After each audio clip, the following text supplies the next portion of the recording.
Good morning, beautiful ladies. I'm so glad you came back to be with us and have a little tea with me, Dr. C. Did you join us at our last episode? Oh, you have to go back and watch it, okay? Oh, it was good. It was good. Well, we needed to have part 2 of that good talk from Miss to Mrs. in 365 days, a personal journey. Now, go grab your coffee or tea and come right back, okay? Welcome to Sharing Tea with Dr. C, a podcast where women come together in a warm embrace to sip, share, and celebrate the connections that truly matter in life, finance, and planning. So pour yourself a comforting cup of tea, snuggle into your coziest spot, listen as you work or travel, and join us as we explore the heart of life's most meaningful connections. Let's step into some wisdom together. This is Sharing Tea with Dr. C. You will definitely want to share this episode with a friend, especially a single lady looking to get married. So share that link, all right, and ask her to subscribe, please. Oh, before I reintroduce our guest, let's just have a moment of prayer, shall we? Lord, prepare your women to be wives after your own heart. Thank you for sending us wise mentors and godly women to help us achieve that goal. Amen. Oh, I'm so excited to reintroduce you, Dacian Silvera, to discuss from Miss to Mrs. in 365 days, a personal journey. Welcome again. Thank you for having me. Well, our viewers wanted you back. We have to hear part 2 of your testimony. Let me just introduce her. She's a wife, a mom, and founder of Elegant Wife Society. She helps women embrace elegance, faith, and emotional intelligence on their journey to becoming wives of grace and purpose, guiding singles as they prepare for marriage. You truly blessed us the last time, so I know you're going to be a blessing today. And you know what? We're just going to jump right in because time zooms by. Where do single ladies find godly, marriage-minded men? Everywhere. Oh. God-fearing, marriage-minded men are everywhere. They're not only at church, they're not only at the grocery store, they're everywhere. And as such, I believe it's very important that for the women who are waiting to be found by their Boaz, their good man, they optimize every opportunity. Whenever you leave home, leave with the expectation that you may run into him today, because he's not just one place. All right. Yeah. All right, ladies, you could meet him anywhere. Yeah. You could meet him anywhere. Now, how should a single lady, how could she be successful at online dating? What's some tips and do's and don'ts of online dating? Tips for online dating: ensure that you have photos, great quality photos. Your first photo should be a photo of you smiling. Let him get an idea into how joyful you are. I would say also have a full length photo of your full body so that you don't catfish him into what you look like. I would say it's also very important to add a photo of an interest that you have. And how that played out for me was that I liked tennis a lot and I liked golf a lot. And I had put both photos on my dating profile. And funny enough, that was what made me stood out to my husband. Okay. Because apparently there weren't a lot of women who had pictures of their hobbies and their interests. My husband both played tennis and he's really, really great at even golf. And as Okay. such, he thought that it would be good because he'll be able to play those with me. Right. And we even got married on a golf course. Oh. So it's very important to, like I said, had the photo of a smiling photo, a photo of a full body shot, and add your interest or your hobby. I would also say that when you're writing your bio, be precise. Don't make it too professional. Don't make it too lengthy. Make it interesting and give just an idea of who you are and what you're inviting them into. So I would say those, if you do those 4 things, it will enhance your success rate on the dating apps. Okay. Yeah. Now, are there certain apps you should go on and not others? So I do believe that they are good men on all apps. I do believe that they are bad men on all apps. However, the ones that allows you to pay for membership does have a higher rate of serious marriage-minded men because they'll see it as an investment. Okay. So not to say that there aren't time wasters on those said apps, but the chances are you'll find more marriage-minded men on the apps that you do pay for. Okay. Were there some bloopers in that dating online that you thought, oh, what a waste of time? What happened to you? Absolutely. It was just crazy, but I think more so the experience that I want to speak on, other than the blooper, so to speak, there were some, and if I'm being completely honest, I didn't experience much. Okay, I have had good, stories of good. friends or clients who have shared oral stories with All me right. with the bloopers. Well, online. tell us their dating. stories so our viewers can avoid them. Tell us. Okay, so catfish is one. Yeah. You'll see a beautiful, attractive guy online, and whatever the photo is, that's not the person. Not that it doesn't look like them, not that they enhance the photo, but it's that it's not them at all. Oh. So that does happen. And the way to weed that out are to get to that sooner than waiting until the day of the physical date. Perhaps do a video call. That way, you'll be able to weed out whether or not this is a full-on catfishing moment. Yeah. It happens a lot. Really? It does. Wow. Or another thing they'll do, men do it, women do it, they'll use photos on the app that was from 10 years ago when they were younger, more attractive, slimmer. So always opt for a video call before meeting in person, and that will save you. That's a lot of very time. wise, very wise. Any other tidbits for those who want to do online dating?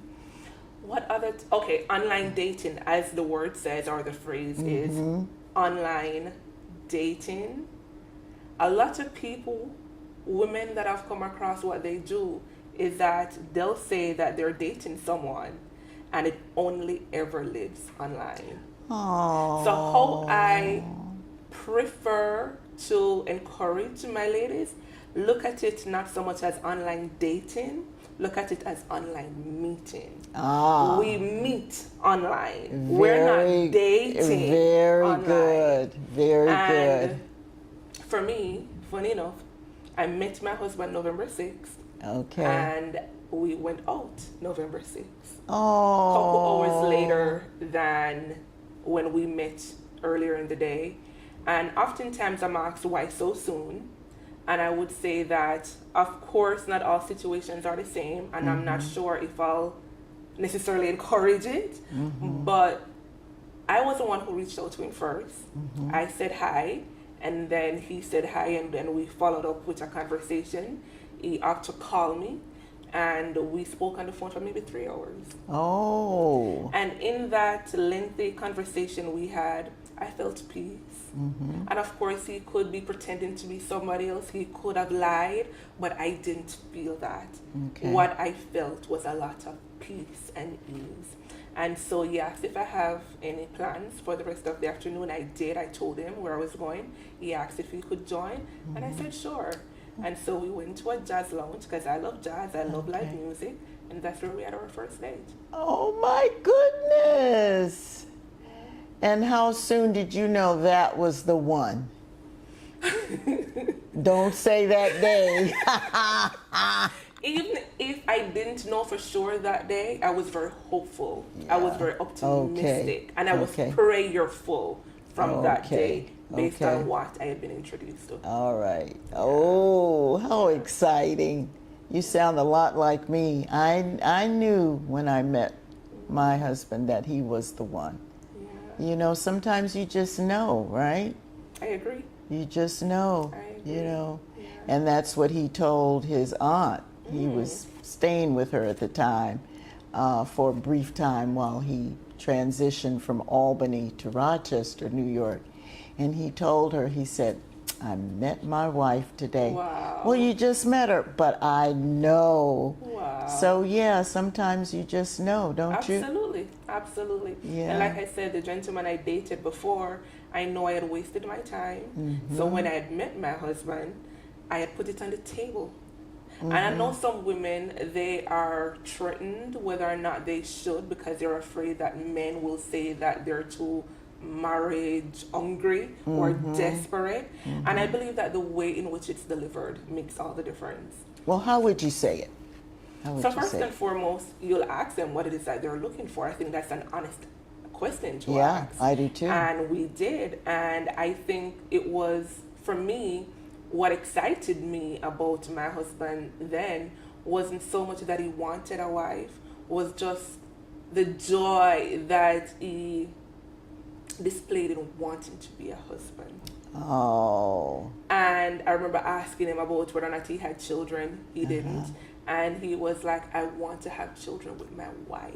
Oh. And so I kind of felt excited in that moment too. Yeah. And so I think it's just straightforward. Just ask the question. Yeah. What are your hopes? Is Yeah. it that you intend to get married? Is marriage a desire of yours? Right. And if it's yes, and that's what you want to, and there's alignment, yay.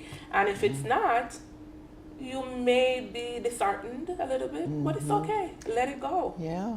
Yeah. Good. I love that. How do I know if a man is marriage ready? I would say the first telltale is one, him saying it, him confessing it. So you know that he's not only saying it because you ask him. Because when we're asked question, we are expected to give an answer, and when we don't want to offend, upset, or disappoint the person, that will tell them what they want to hear. So I'll say pay attention to what he shares relating to his desire that way. And then another telltale is how much does he speaks about the future and speak about you, a part of that future. So I will say those are telltales. Also, see his life affairs. Does he have his affairs in order? Yeah. How can he lead a household? Does he have that security backing for that? Right. You know, Right. what are his views on marriage and his duty as a husband in the household? Right. Does he want to provide? Is he ready to protect? You know, is he ready to become one? Right. Because Yeah. That is a so lot. important, isn't it? yeah, Oh my goodness. Yeah. Some want to be married but single. You know?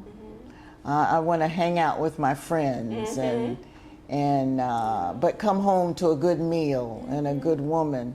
But you know, I'm going to be hanging with them about three nights a week. No, I don't think so. Yeah. You know, he's not for me, right? What are some red flags women should really take note of when they spot them in this man they're dating? dishonesty. When you are in his presence, see how he is with people who aren't there. even as simple as a telephone call. If we're on our way and you know we're not on our way, they say how you do some things is how you do everything. Yeah. And if he's okay to do it in front of you, then he'll do it to you. Right. Pay attention to how he speaks to the women of his past. Pay attention to how he treats the women in his family or women in the everyday life. One of the things that I really, really loved about my husband is that he opens doors.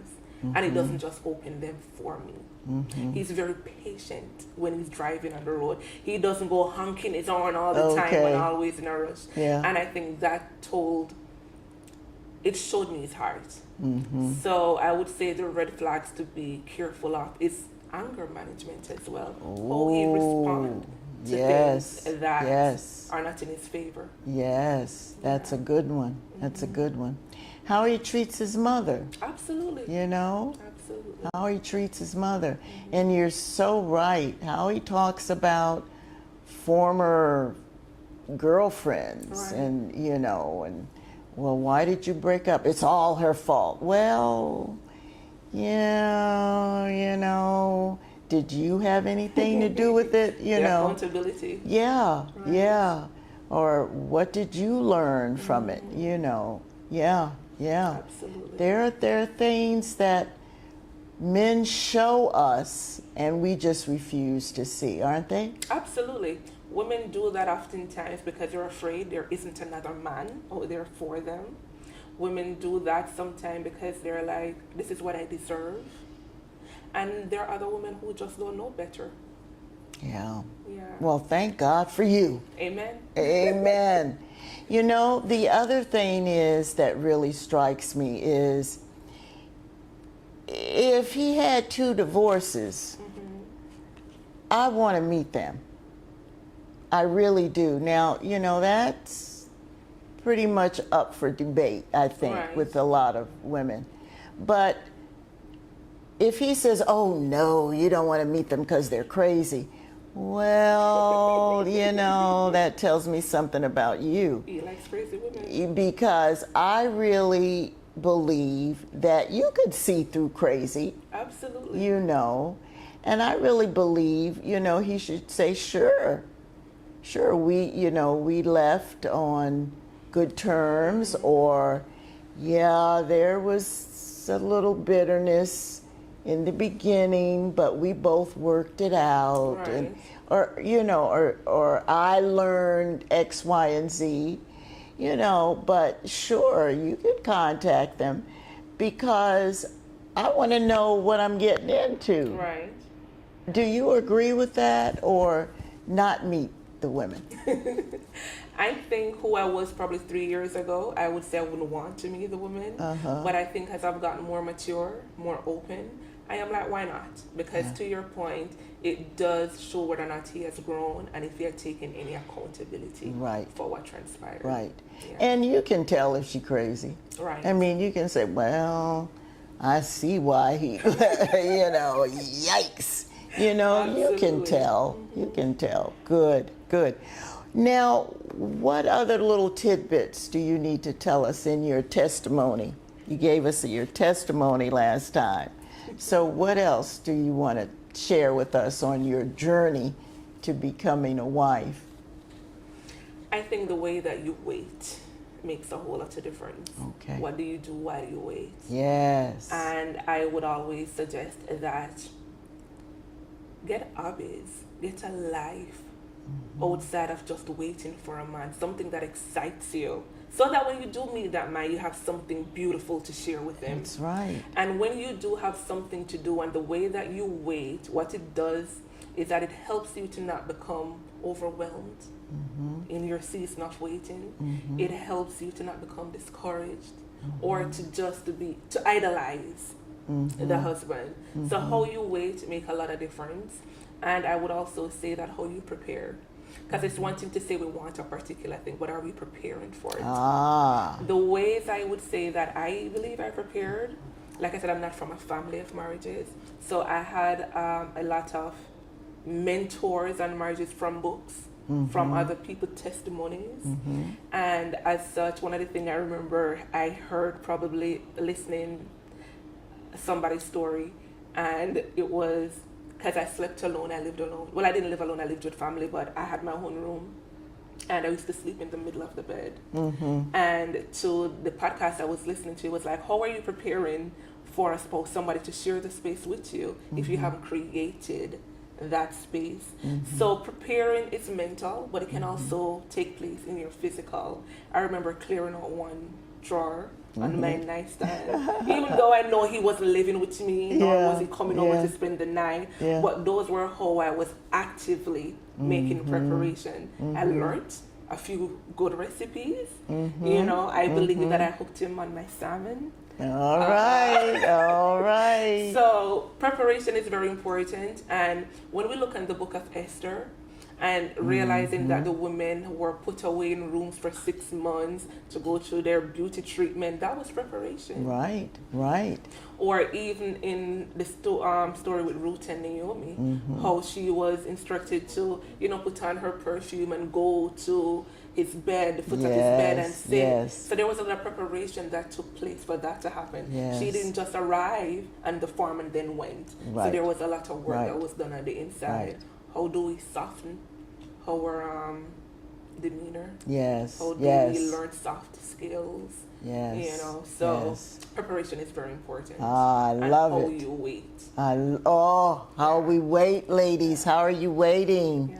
Oh my goodness. Viewers, how can they tell them how they can get in touch with you on social media? So I have Instagram and TikTok, and my angles on both are Elegant Wife Society. Good, good. Check her out. Leave her a comment. And listen, leave us a comment, all right, on our episode today. And be sure to share it with a friend. Oh my goodness. I think they'd really enjoy this episode and her last episode with us. So, oh my God, thank you, thank you, thank you, thank you. You were wonderful. Thank you for having me. Elegant Wife Society. I love that title. All right. Bye-bye, beautiful ladies. Bye. See you in a few weeks.